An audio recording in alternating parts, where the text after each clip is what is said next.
Hausaufgaben. Wenn der so weitergeht, wird er am Ende noch studieren. Ja, unser Junge ist gut Schule, klaut nichts. Was soll man sagen? Selbst Nachbarn schon zerreißen im Maul. Die lachen uns aus. Das ist nicht mein Sohn. Das ist nicht mein Sohn. Das ist nicht mein Sohn. Dann eskaliert die Situation. Dürfte ich vom Abendessen bitte noch einen Apfel haben?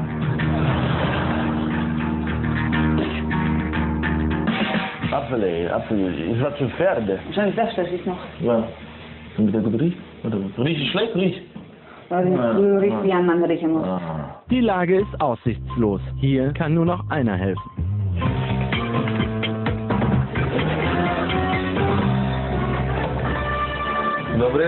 Der Musiktherapeut, Schuldnerberater und 5-Sterne-Koch Marek hilft Eis zur Rettung. Ja, Idziemy.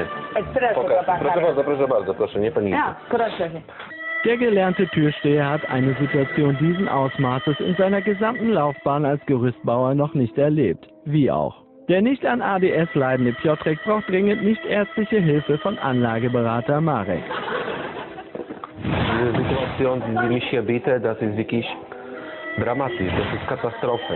Das ist mein härtester Fall, glaube ich. Und das ist aussichtslos wie Stalingrad, kann man sagen. Der Fehler liegt schon im Zimmer, ja. Was macht die ganze Bücher da drin? Die muss alle raus, Harry Potter, weißt du? Was rein muss? Fernsehen, Flatscreen, ja, Spielekonsole. Ich habe Nintendo Playstation, habe ich alles hier, ne? Kann ich euch guten Preis machen, kein Problem, ne? Ist es Happy Hour, machen wir schon ein Angebot, ne? Aber erstmal, wir müssen das Zimmer hier umdekorieren, ne? Sportlehrer Marek ergreift erste Maßnahmen. Die überflüssigen Schulbücher müssen weichen. Sie werden durch ein Hightech 4:3 Röhrenfernseher von Mareks Schwager ersetzt.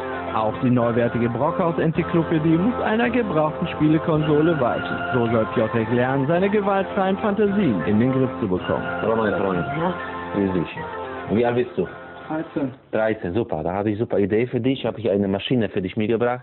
Playstation, deine neue Zuhause ist hier jetzt, weißt du? Hier hast du, nimm in die Hand, fass an wie Mann, ne? Und immer schön auf die Zivilisten drauf, ne?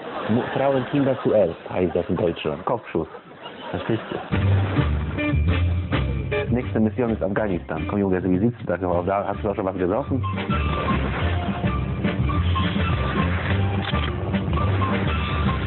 Das hat ja schon mal gut geklappt. Ich hätte nicht gedacht, dass so schnell funktioniert. Habe ich ihm richtig schon ein Ballerspiel reingelegt. Kriegen wir auf jeden Fall noch hin, die kleine Bücherwurst. Schon bald trägt Mareks Arbeit erste Früchte. Hier! Fick dich! Verdammte Scheiße! Mama, Schutz und Cola! Ich bin eigentlich ganz zufrieden, ne? Also das mit dem Saufen und Klauen kriegen wir auch noch hin, ne? Und ja, ich muss Piotrek noch ein bisschen beibringen, vernünftig zu reden, ne? Weil auch in Polen ist so, dass der Ton macht die Musik. Pass auf, mein Junge, so wie mit deiner Mutter redest, ey, liebe Mutti, könntest du vielleicht die Tür schließen, wenn du rausgehst und ich hier spiele? Das kannst du nicht machen, weißt du? Du musst so sagen. Ey, Alte, mach die scheiß Tür zu und zieh ab, wenn ich hier zocke. Sprich mir nach. Ey, Alte, mach die scheiß Tür zu. Mach die scheiß Tür zu. Und zieh ab. Und zieh ab. Wenn ich hier zocke. Wenn ich hier zocke. Jawohl, kurwa, dobrze, bardzo ładnie. Hast du gut gemacht. Pass auf, ich habe eine kleine Aufgabe für dich. Du gehst jetzt in den Kiosk und bringst zu deinen Eltern 2 Bier und eine Schokolade mit. Dann wartet auf Mutter Agnieszka eine faustdicke Überraschung. Das ist Ihr Sohn? Ja? Ihr Sohn hat eben unten am Kiosk versucht, Bier und Schokolade zu klauen.